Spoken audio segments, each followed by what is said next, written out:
And here are my 3 bonus reasons of why real estate agents simply don't succeed.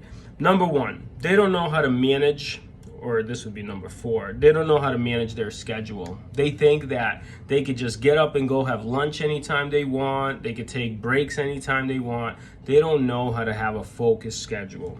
Another reason could be they don't realize that selling real estate is different than running a business. They get into real estate and they think, oh, I'm going to sell real estate, and then they get into the business of brokerage. Don't do that. Let the brokers do the broker things.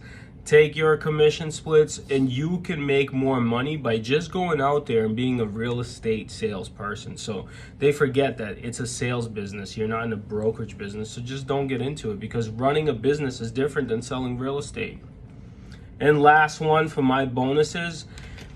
Look, if you get into real estate and you get into it to make money, of course, but if you want to make money more than you want to help people, well, that's going to be a problem for you. And if you get yourself to a place mentally where you put helping people above making money, means you do the right thing for the person, not for the money, I bet you will naturally start making more money as a realtor.